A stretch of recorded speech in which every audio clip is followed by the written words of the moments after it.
Pertama, jadi kan kalau kita bilang bahwa ini memang menyangkut dengan imunitas, betul. Ya, kalau kita bilang bahwa divaksinasi yang terbentuk adalah antibodi.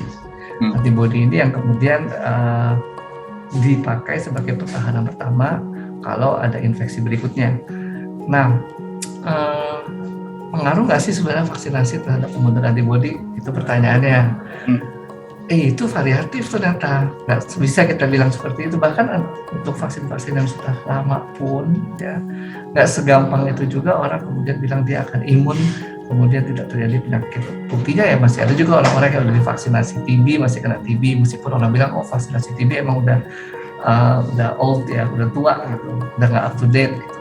Tapi tetap aja kan itu masih dipakai, tapi tidak bisa melindungi 100%. Jadi ide bahwa vaksinasi tidak melindungi 100% tetap ada. Karena orang belum tentu bisa merespon bagus. Misalnya dia kekurangan mikronutrien, dia kekurangan protein, dia punya penyakit-penyakit kronis, belum tentu dia bisa merespon dengan baik. Nah, jadi kalau persyaratan administratifnya sudah divaksin, tidak mungkin juga tidak bisa menjamin 100% bahwa orang itu yang akan terbang memang benar-benar bebas dari COVID-19. Lalu yang kedua, dari sifat vaksinnya sendiri. Vaksinnya ini kan istilahnya baru lah ya, penelitiannya juga belum banyak. Sehingga kemudian orang yang sudah divaksin dan kemudian kita bilang punya efek protektif, rasa-rasanya penelitiannya belum cukup dalam ya, belum cukup banyak untuk bilang bahwa divaksin ini bisa efek protektif gitu ya. Itu masih ya who knows Pak, who knows benar-benar punya efek protektif apa enggak gitu.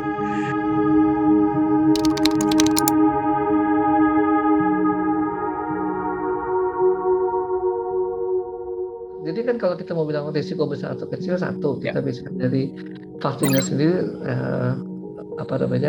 belum tentu bisa menginduksi antibodi. Itu tergantung dari sifat hostnya juga ya, si yang disuntik ini bisa aja dia kekurangan vitamin tertentu, mikronutrien atau kekurangan makronutrien protein, atau punya penyakit kronis sehingga nggak membentuk antibodi.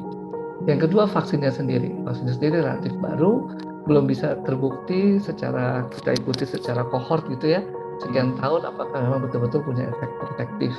Yang ketiga, virusnya sendiri yang mau dilawan, kan virusnya juga ini canggih ya, banyak berubah-berubah gitu. Apakah kemudian bahwa vaksinasi yang sama bisa melawan virus yang berbeda gitu.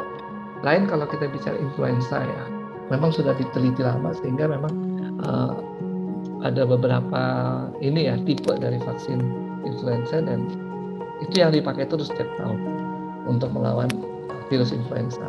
Ya ini artinya ini belum baru, masih baru lah, masih percobaan terus-menerus.